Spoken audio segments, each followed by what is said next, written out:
Amém, Deus abençoe. Bom dia. É um prazer estar no meio de vocês, cantando e ouvindo a palavra. Cada encontro sempre é edificante. Para mim foi muito edificante cada palavra, as pregações do pastor Cláudio, do pastor Benigno. Sempre a gente sempre parece que, se a gente pensar por um lado, tem pessoas que às vezes pensam que é sempre as mesmas coisas que são ditas, mas na verdade não é assim. Sempre Deus tem algo novo. E eu achei marcante o pastor citando sobre o profeta, que ele fala: você quer ter mais revelação? Ora e leia. E o pastor Benigno também falando sobre um propósito. Eu quero tomar uma rápida escritura. Eu vou cuidar. Está aqui o tempo, né? Tá.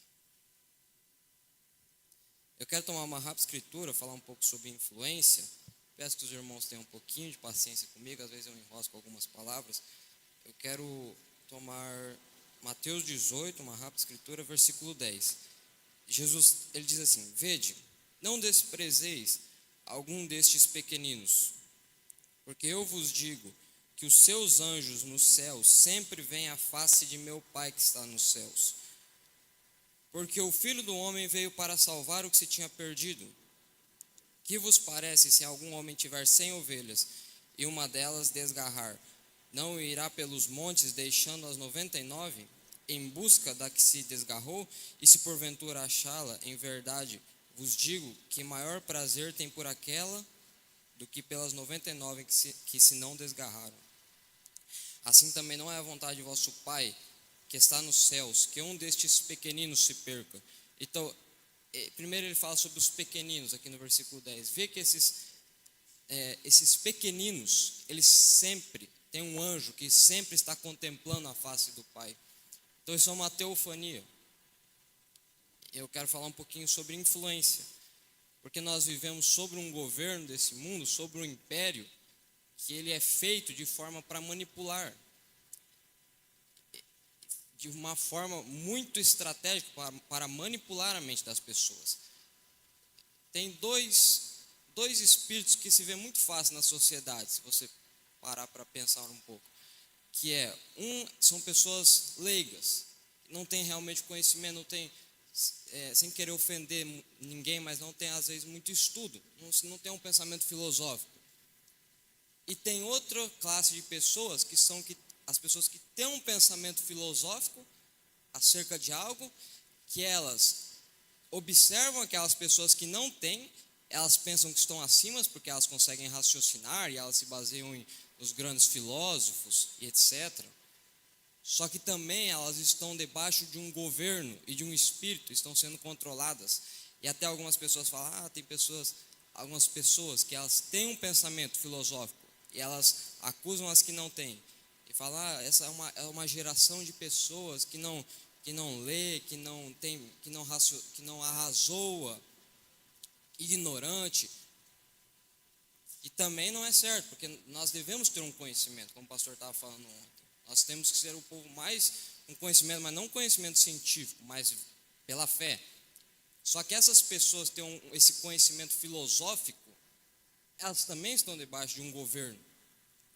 Por causa que só existem dois espíritos que são mais fortes que nós: o Espírito Santo e o Espírito de Lúcifer. Se a pessoa não estiver sujeita ao Espírito Santo, ela querendo ou não, ela está sujeita ao Espírito de Lúcifer.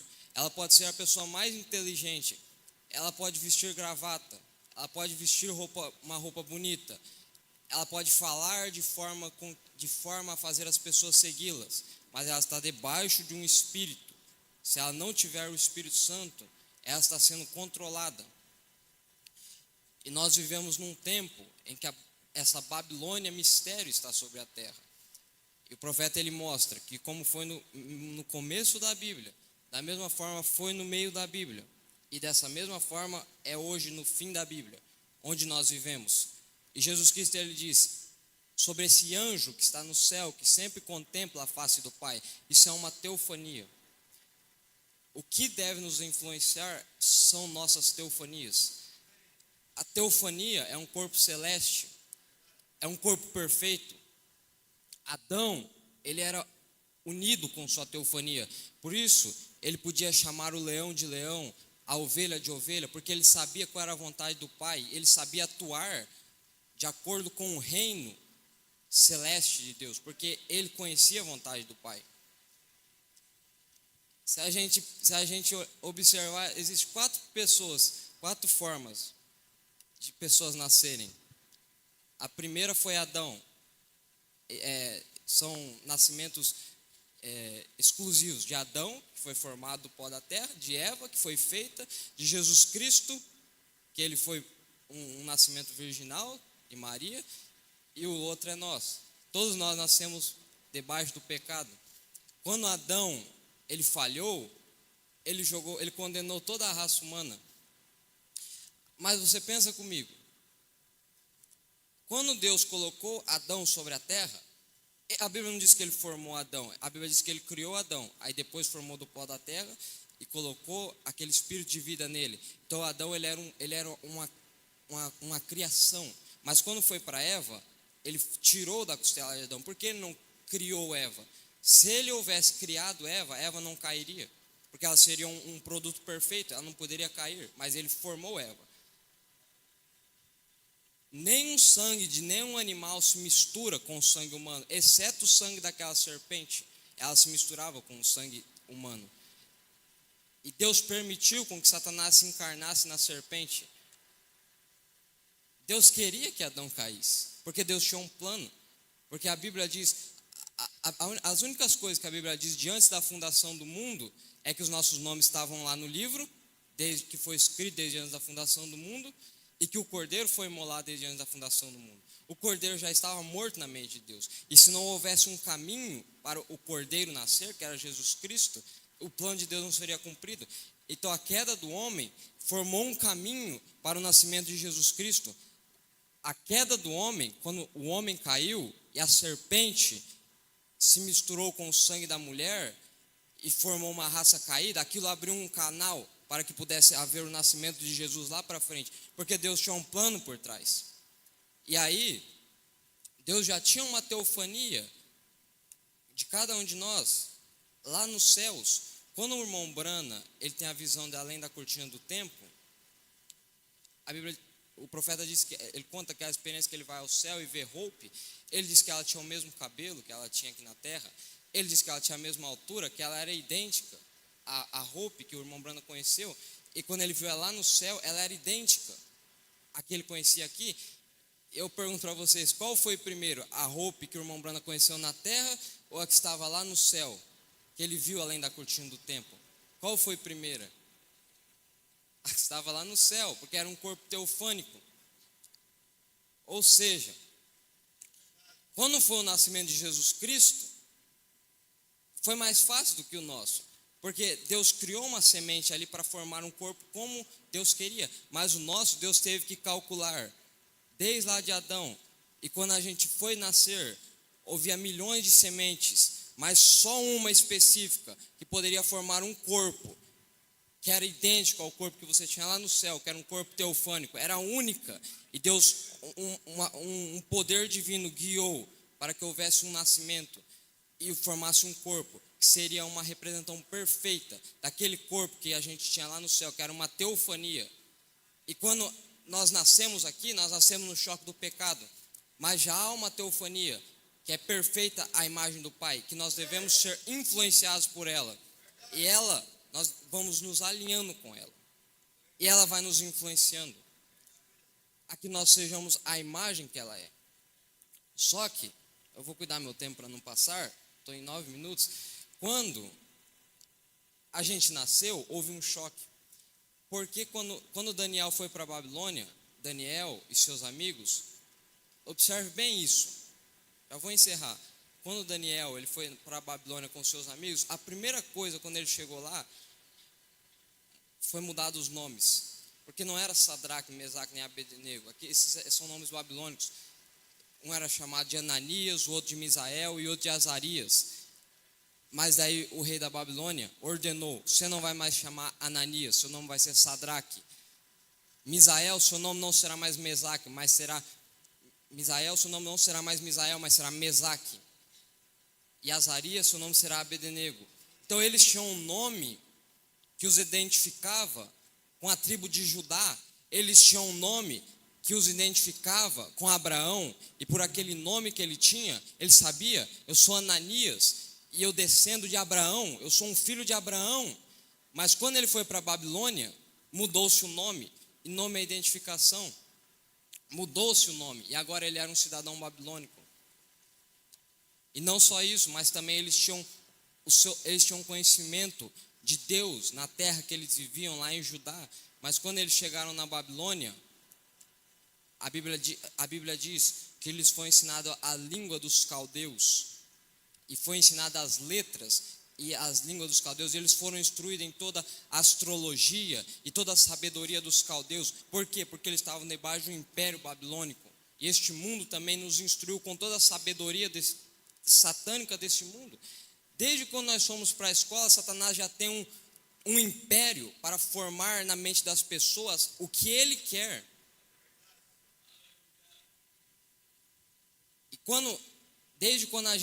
desde pequenininho, indo para a escola e aprendendo, e os professores ensinando, Satanás já tem toda uma artimanha por trás. Porque como foi lá no princípio, Nimrod era um poderoso conquistador, assim também foi no meio da Bíblia, com Nabucodonosor, que ele fez uma estratégia para governar o mundo. E aquela Babilônia mistério, ela evoluiu, aquela Babilônia física, ela evoluiu até se tornar uma Babilônia mistério, e é debaixo desse império que nós vivemos hoje. Nós não temos motivo para estar confundidos sobre qual império nós vivemos. O profeta, nos seus dias, lá em 1960, se não me engano, quando houve aquela reunião de Khrushchev e Eisenhower, o profeta identificou: nós estamos nos dias dos pés da estátua, que é o último império, que é o império de Roma, mas agora Roma papal. Então nós vivemos debaixo desse império. E a Bíblia diz que o rei ofereceu as porções da Babilônia para Daniel, para Sadraque, Mesaque e Abednego. E qual foi a única forma que eles não foram engolidos por todo aquele ensinamento, por aquela troca de nome? Porque eles olharam para a mensagem de um profeta que subiu na montanha e desceu com a mensagem de Deus, que se chamava Moisés. Aquele profeta que subiu na montanha e desceu com uma mensagem, ele disse que havia uma certa forma, os hebreus, para eles comer, tem um amigo meu lá do serviço, que ele é judeu, para eles comer um animal, tem que ser uma forma específica daquele animal ser morto, os judeus. Tem uma forma toda específica, e as iguarias da Babilônia não eram da forma com que Moisés os tinha ordenado que devia ser.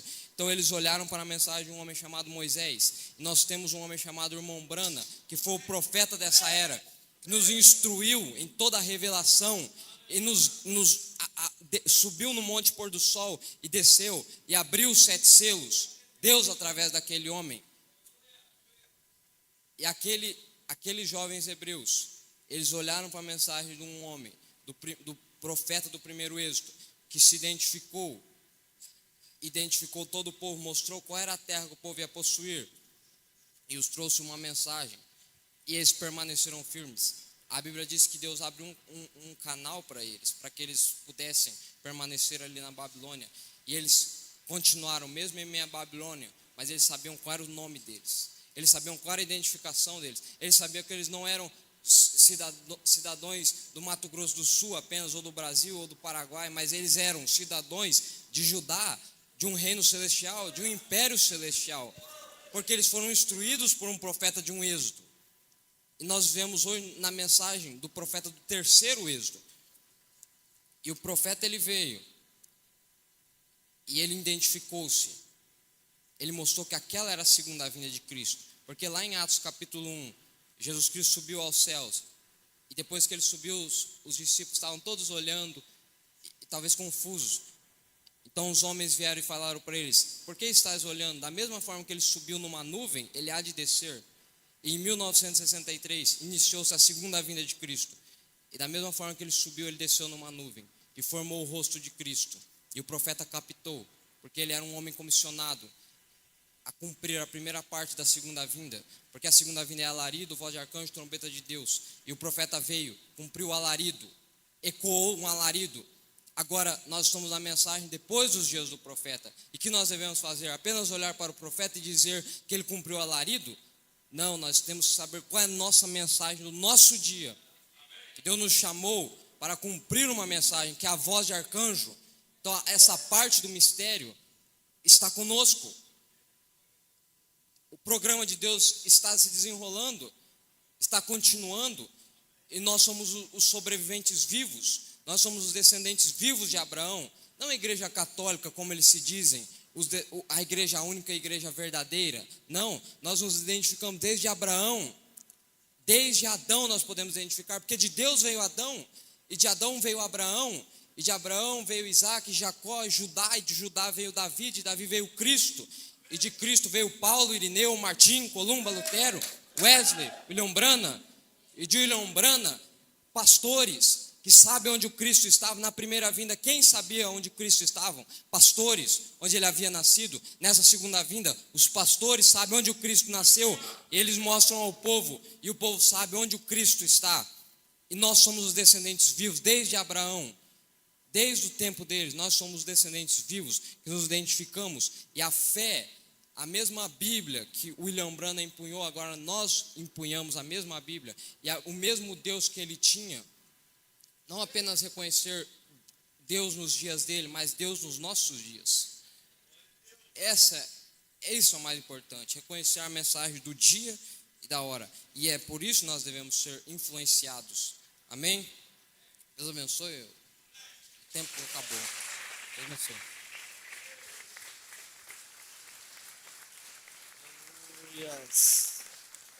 Aleluia.